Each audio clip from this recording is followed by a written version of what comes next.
Exodus chapter 13 kutanga pandima 17 kusvikira pandima ya 22.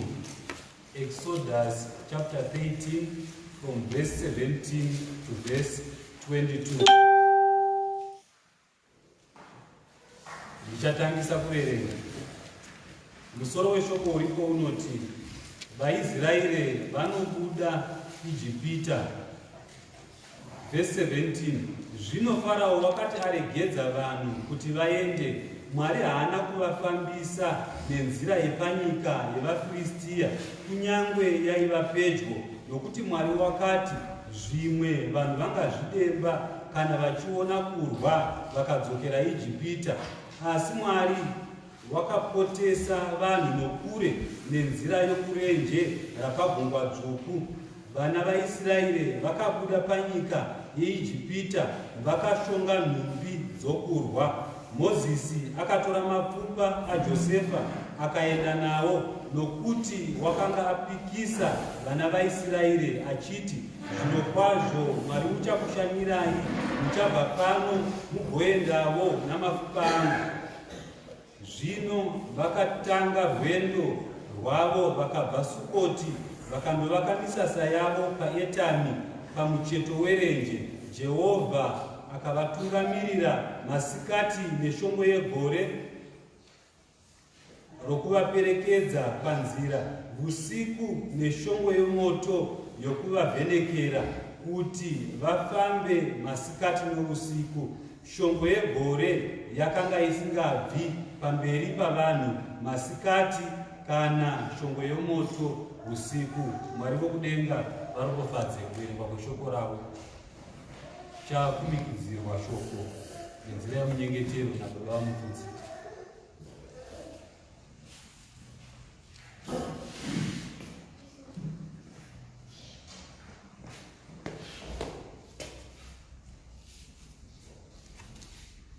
Ngatinamate Yesu.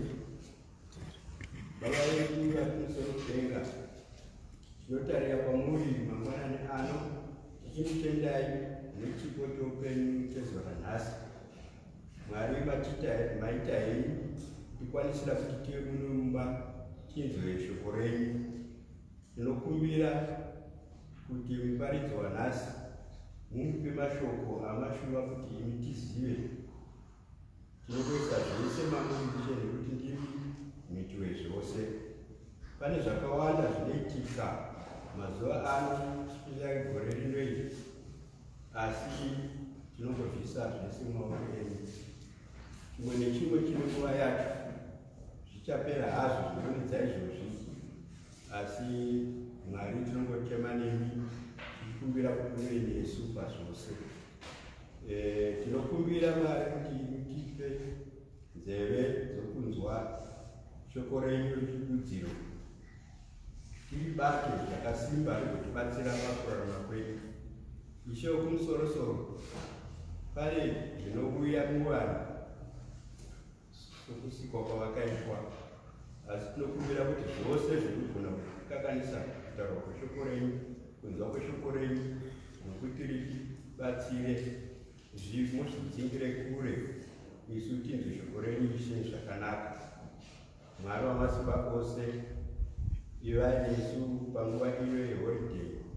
Pane zvakawanda zvinoitika, asi tinoziva kuti imi timoga munogona kuzvidzivisa nekuzvigadzirisa kuti zvinhu zvese zvifambe zvakanaka.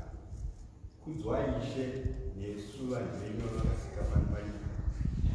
Isu tinoda kurarama mamuri, asi tinokundwa nezvenyika, asi zvisinei zvese zvichapera. Imi munotaura kudaro, ini ndakakusikai, imi itai kuti murumbidzwe. Naizvozvo ndozvataringa pano mangwanani ano, kuti timurumbidzwe Ishe, muve nesu mutirangarire pakugara kwedu. Tinotendaiwo Mwari nenguva yekunaya. Zvinhu zvinogona kuti vanhu vanokanganwa voita sokuti zvakanaka, asi zvinofadza zvikuru nekuti nyika yanga yaomerwa. Ivai nesu Jehovha paungano ino nokusingaperi. Amen.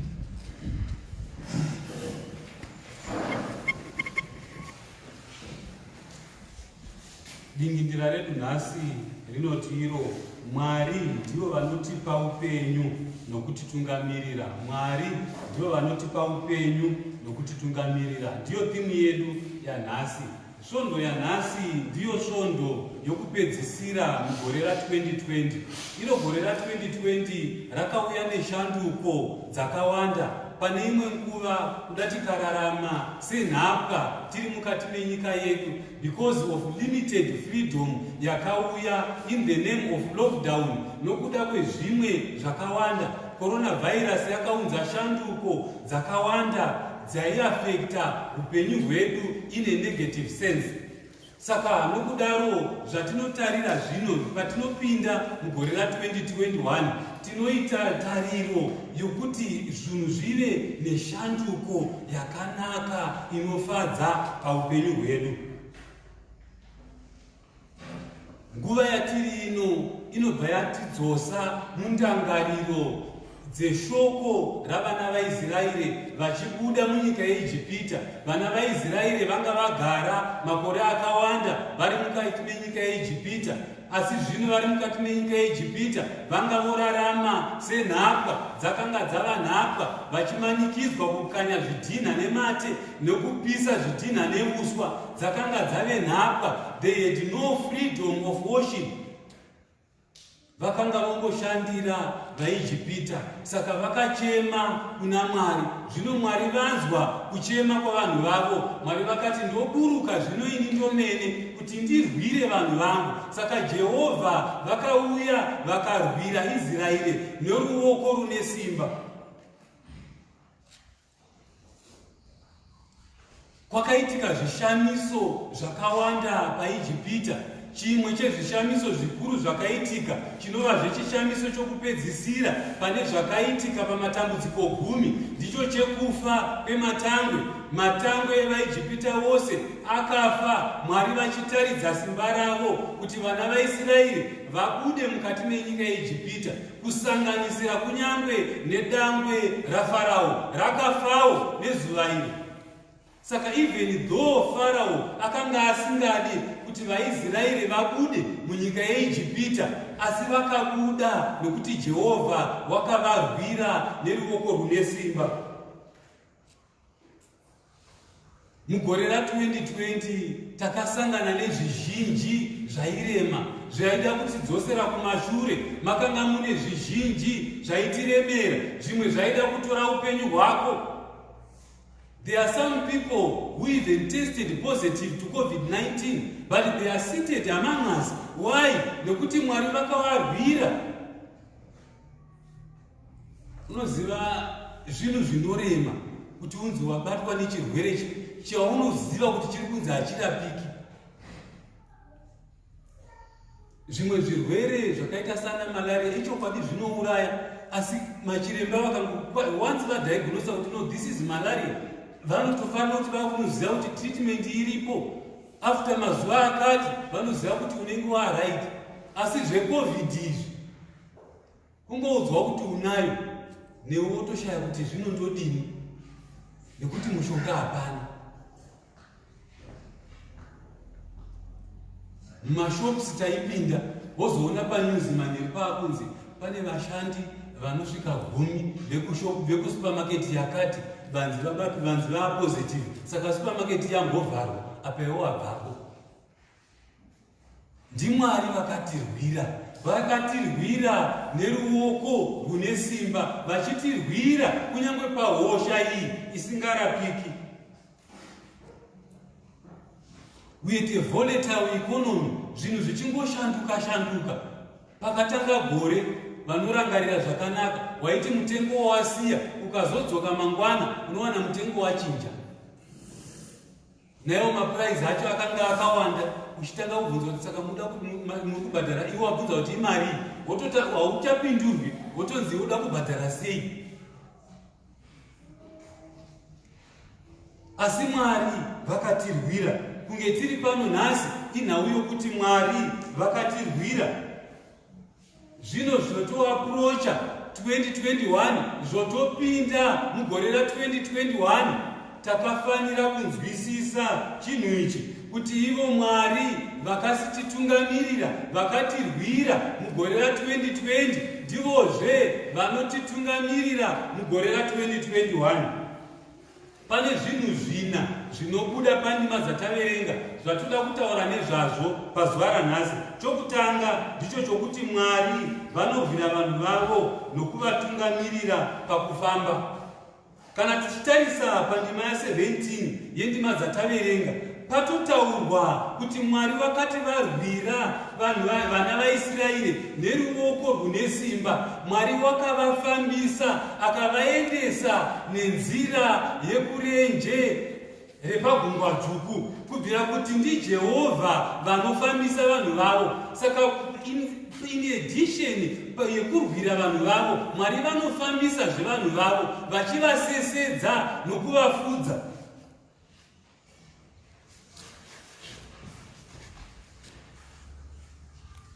Vazhinji vari kuchema. Ndaitaura nedzimwe hama mazuva apera, ndikati disi gore reya raakupera. Zvikanzi uri kutaura zvokuti gore raakupera. They are just figures which are changing. But inini ndiri kungopinda ndiri rovha. Ndandiri rovha 2020 wakandiunzira urovha, but 2021 wacho igore chete riri kuchinja pafiga, but ndiri kungopinda zvene urovha.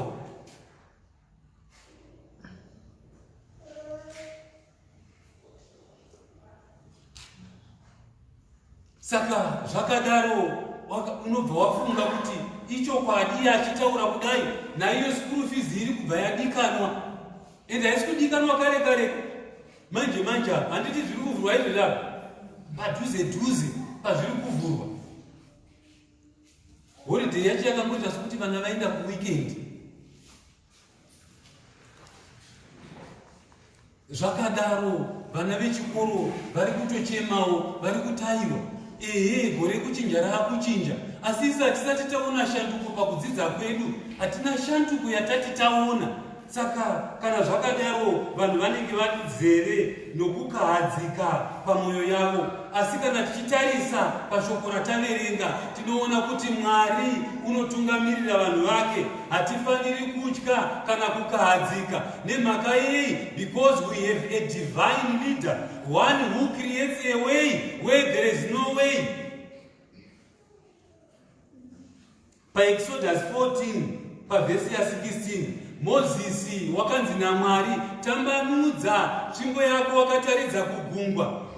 Simudza tsvimbo yako wakataridza kugungwa, utambanudze ruoko rwako. Mozisi akaita izvozvo, iro gungwa rikatsemuka napakati, vaIsraeri vakafamba pakaoma. Saka tina Mwari vanoita nzira pasina nzira, tina Mwari vanoita nzira kunyange nemukati megungwa vachitifambisa pakaoma. Saka kunyange zvinetso zviriko zvatinoziva nekuona, asi hatifaniri kutya nokuti tinaye anotitungamirira.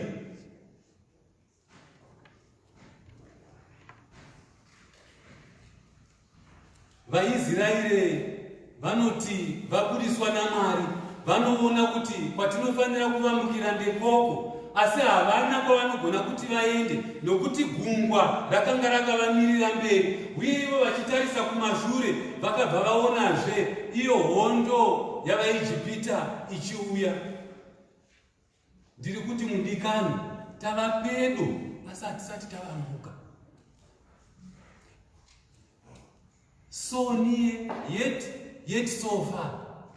Saka mazuva mashoma asara iwayaya anoda kuti timakumikidze mukati memaoko aMwari.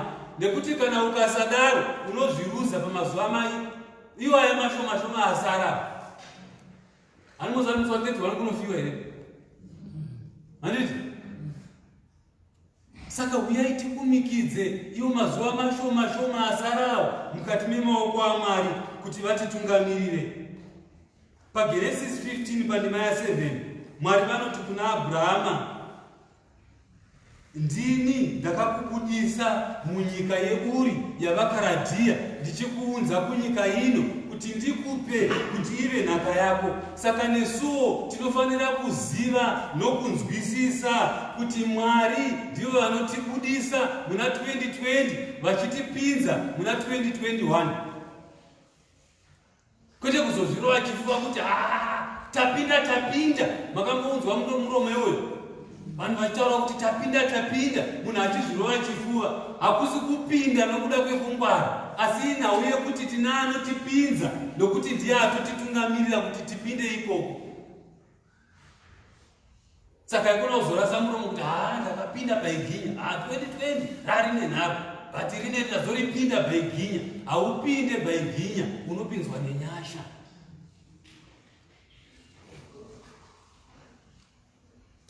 Let us commit 2021 mukati memaoko aMwari. Nemhaka yei? Because his leadership is different from the earthly leaders that we have. Utungamiriri hwaMwari hwakasiyana neutungamiriri hwevanhu venyika ino, nokuti vatungamiriri venyika ino tichipinda muna 2020 tichibva muna 2019 takavimbiswa zvakanaka zvakawanda. Vanhu vakataura zvimwe zvakawanda, nevamwe vakuru vedzisvondo vachitaura kuti aiwa rino gore here, this is a year of what and a year of what, zvakawanda zvichitaurika. Asi Mwari vanoziva zviri kumberi. Hanzi Mwari haana kuvaendesa nenzira yepedo, nokuti vaiziva kuti vanonosangana nehondo dzavaFiristia. Saka Mwari haana kuda kuti zvidaro, saka wakavapotesa nokure. Nemamwe mashoko zvinoreva kuti kuchema kwatinoita imwe nguva inhau yekusatoziva kuti kune dzimwe hondo huru dzandarwirwa naMwari. Saka kana tapinda muna 2021, kana wasangana nezvawasangana nazvo, hama dzangu, uyai titorumbidza Mwari zvikuru pakuziva kuti pane zvikuru zvaatondinzvengesa pazviri. Number 2, pinda wakagadzirira hondo, pinda wakagadzirira kurwa. Pavhesi 18 yepataverenga, hanzi vakabuda vakashonga nhumbi dzokurwa nadzo. Kunyange vanga vavimbiswa uchine mukaka, asi vachibuda muIjipita vakabuda vakashonga nhumbi dzokurwa nadzo. Mukaka waiveko zveshuwa, but that was not going to be taken without opposition. Opposition yakanga iriko. PaExodus 17 panozotitaridza kuti vaIsraeri vari parwendo rwavo, Amareki wakauya kuti azovarwisa kuda kuvakonesa kuti vaende kunyika yeKenani. Kana tichizotarisa pandima 13 yeExodus chapter 17 inototaura kuti vakavakunda neminondo inopinza, kubvira kuti kunyange vanga vavimbiswa zvakanaka, asi vakabuda vaine minondo inopinza yavakabuda nayo, vakagadzirira hondo. Saka maakundibvunza kuti zvino saka muri kuti kudii? Ndiri kuti 2021 inoda vanhu vanotopinda vakapakata. Zvinotopinda takapakata nemhaka yei? Nokuti 2021 variko vadzivisi vanenge variko. Asi ndinofara nokuti vaEfeso chapter 6 inobva yataura nokutsanangura nhumbi dzomuKristu dzokurwa nadzo. Chimwe chezvinotaurwa pavaEfeso chapter 6, it is the helmet of salvation. Kupinda wakapfeka nguwani yoruponeso, nokuti matombo achauya. Saka kana usina helmet of salvation, kana nguwani pasina, unotemwa ukafa. Saka zvinoda vanopinda vakapfeka nguwani yoruponeso, nokuti wakaipa unenge achikanda matombo. Ephesians chapter 6 verse 16 yoti iyo torai nhovo huru yokutenda, iyoyo ndiyo yokutavisa miseve yomoto yowakaipa. Miseve yemashoko inotaurwa muna 2021. asi miseve yemashoko ichitaurwa inofanira kutaviwa nokutenda, inofanira kutaviwa nenhovo huru yokutenda. Zvose zvinouya zvibingamupini zvingauya zvinofanira kuperera panhovo huru yokutenda. Chechitatu, chengeta mhiko kana kuti chengeta sungano. Vana vaIsraeri vachibuda vakatakura mabhonzo aJosefa nokuti vakanga vapikisa, nokuti vakanga vaita mhiko naJosefa. Vakaita mhiko naye papi? Vakaita mhiko naye paGenesis 50 pandima ya 24 na 25. Pane mashoko anotiwo, Josefa akati kuhama dzake, ndofa, asi Mwari uchakumutsai zviro kwazvo nokukubudisai panyika ino, muende kunyika yaakapikira Abrahama naIsaka naJakobho. Josefa akapikisa vana vaIsraeri akati, Mwari uchakumutsai zviro kwazvo, nemi mutakure mapfupa angu abve pano. Saka Josefa wakavapikisa mhiko. Nemhaka yei akavapikisa mhiko? Chikonzero ndechekuti Josefa waiziva kuti iye Mwari uyu wakavimbisa wakatendeka, nokuti zvose zvaakavimbisa unozviita. Haana kana chimwe chaanovimbisa chinoenda padivi. So the bones of Joseph aakasiya, these were the evidence of the truthfulness of God's promises. Tiri kuti mabhonzo aJosefa akasiya ndicho chaive chapupu chokutendeka kwevimbiso dzaMwari kuupenyu hwavanhu vavo. Nesu hama dzangu, Jesu Kristu vakauya vakaisa sungano. Isu tikapinda musungano itsva, sungano yeropa ramambo Jesu, sungano yeropa rapamuchinjikwa. Zvatinopindawo muna 2021 hatifaniri kurasa sungano. Tinofanira kuchengeta sungano yeropa rapamuchinjikwa. Tinofanira kuchengeta sungano yeropa ramambo Jesu. And we have the word of God. This is the evidence of his promises. Iyi ndiyo evidence yevimbiso dzaMwari muupenyu hwedu. Saka tichipinda muna 2021 tinofanira kunge tine shoko. You should be full of the word of God. David achitaura kumapisareva unoti, shoko renyu ndakaririga mumwoyo mangu kuti ndirege kukutadzirai. Saka uchipinda muna 2021 unofanira kupinda wakazara neshoko, nokuti kana wakazara neshoko hauzoputse sungano. Zvakanaka kupinda muna 2021, zvakanaka chaizvo kupinda muna 2023, zvakanaka kusvika muna 2030. Asi vanonzwa mashoko awa vachimachengeta nokumaita ndivo vanowana upenyu husingaperi.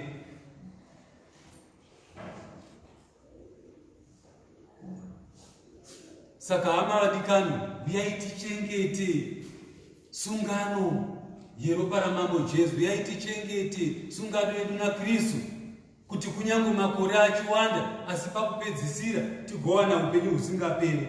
Chechina, unofanira kushanda siku nesikati. Verse 21 yepataverenga yatotaura kuti vaitungamirirwa neshongwe yegore masikati, uye vachitungamirirwa neshongwe yemoto usiku, kuti vafambe usiku namasikati. Chikonzero chokuwanda chokuwedzerwa makore eupenyu ndechekuti mushande. Saka unofanira kushanda siku nesikati mugore ratiri kupinda. Ivo vana vaIsraeri nemhaka yei vaifanira kufamba siku nesikati? It is also because they were supposed to cover up for the time, nekuti hanzi paiva nenzira yepadhuze. asi vakaendeswa nenzira yokure yaitenderera. Saka vaifanira kufamba usiku nemasikati to cover up for the time imwe iyi yavaitenderera. Rangarirai hama dzangu kuti tine mamwe mazuva akapera tisingashandi, takagara mudzimba, vanhu vachinzi vari palockdown, vanhu vari mudzimba kuinzi hakuna unobuda, hakuna unobuda, hakuna unobuda. 2021 unofanira kurikavha nguva iyoyo, shanda usiku namasikati. Muna 2021 munhu wose unofanira kushanda usiku namasikati. Vana vechikoro nguva yamaifanira kudzidza yakapera, muchiona mafirimu muri mudzimba panguva yelockdown. Izvo temu yose, temu 2 yose ikapera, zvikoro pazvakazonzi zvavhurwa patemu 3, imwe nguva ndokuperazve vadzidzisi vachiramwa mabasa. Saka nguva yako yakapera yawaifanira kunge uchidzidza. 2021 wotokwinya, wotosunga dzisimbe, munhu pabhuku usiku namasikati.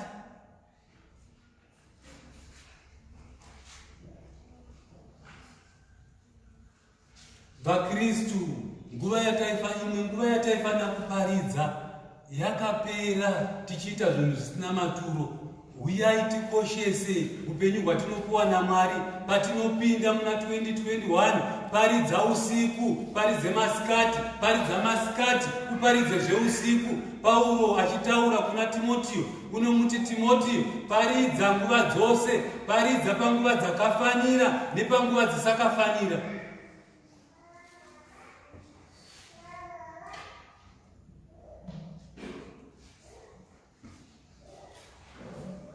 Tichipedzisa